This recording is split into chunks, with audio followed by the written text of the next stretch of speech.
आइए सुनते हैं एक जादुई कहानी। हिरनी बनी राजकुमारी। एक थी राजकुमारी, वो कई राजकुमारियों में सबसे सुंदर राजकुमारी थी। वो राजकुमारी सभी गुणों में सर्वगुण संपन्न थी। इसकी सुंदरता के साथ साथ उसकी वीरता का भी दूर दूर तक शोर था।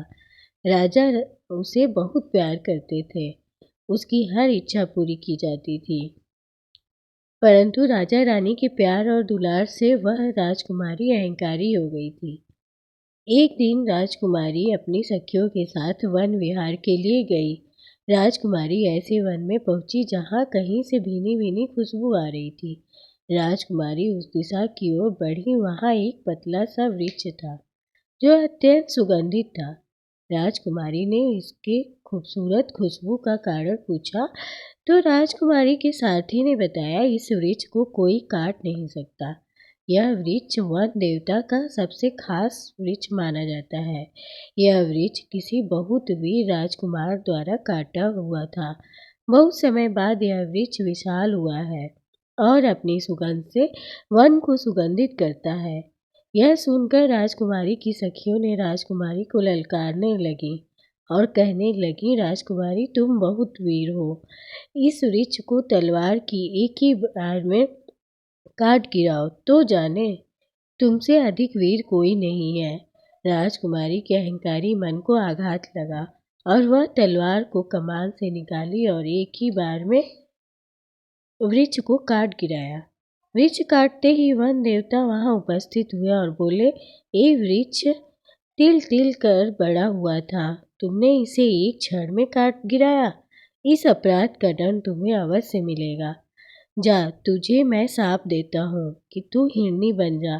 पलक झपकते ही राजकुमारी हिरनी के रूप में बदल गई। हिरनी की आंखों में से आंसू का धारा बहने लगा। हिरनी ने रोते हुए कहा, हे वन देवता, हमें क्षमा करें, फिर ऐसी भूल नहीं करूंगी। मुझे इस रूप से मुक्त करें। हिरनी को प्रायश्चित करते देख वन देवता ने कहा, तुम्हारे शरीर के साथ साथ तुम्हारी अवस्था भी बदल गई है। तुम 18 वर्ष की राजकुमारी थी, अब तुम 8 वर्ष की हिरनी हो। यदि 10 वर्ष बाद तुम शिव जी के मंदिर में गई तो तुम जिस रूप में थी उस रूप में फिर राजकुमारी बन जाओगी। और यदि उससे पहले शिव जी के मंदिर में गई तो तुम राजकुमारी बन जाओगी, परंतु जिस रूप में थी वो रूप और सुंदरता बदल जाएगी। यह कहकर वन देवता ओझल हो गए। हिरनी ने सोचा कि कुछ भी हो, परंतु वो हिरनी के रूप में नहीं रह सकती। हिरनी वासुमती कहीं जा रहे थे जो हिरनी के राज्य से बहुत दूर जगतपुर राज्य के राजा और रानी थे।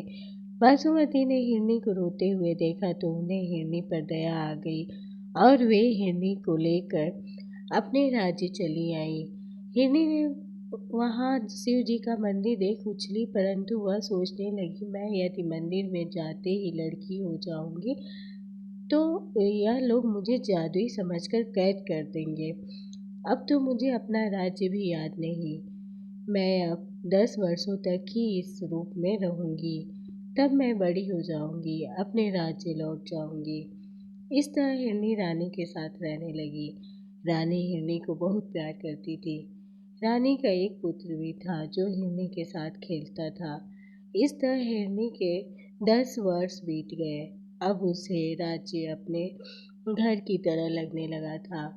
हिरनी मन ही मन वासुमती की पुत्र चंद्रदेव को चाहने लगी थी, परंतु वह सोचती, राजकुमार चंद्रदेव हमेशा मुझे हिरनी के रूप में देखे हैं, वे मुझे कभी अपनी रानी नहीं स्वीकार करेंगे। बन गई, इसलिए वह लाल जोड़े में पहने हुए थी। राजकुमारी ने एक नन्हा सा पौधा उठाया और उसे अपने कोमल हाथों से लगाने लगी।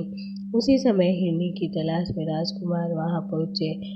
वे अपने सपने की राजकुमारी को देखकर आश्चर्य में पड़ गए। राजकुमारी ने राजकुमार को अपने पिछले हिरनी के रूप की सारी कहानी बता दी। राजकुमार को राजकुमारी बहुत पसंद आई। राजकुमार ने राजकुमारी से विवाह कर लिया। राजा रानी ने भी राजकुमारी को बहू के रूप में स्वीकार कर लिया। राजकुमार ने राजकुमारी से कहा, तुम भी जाओ और इस प्रकार राजकुमारी फिजा नाम से प्रसिद्ध हो गई।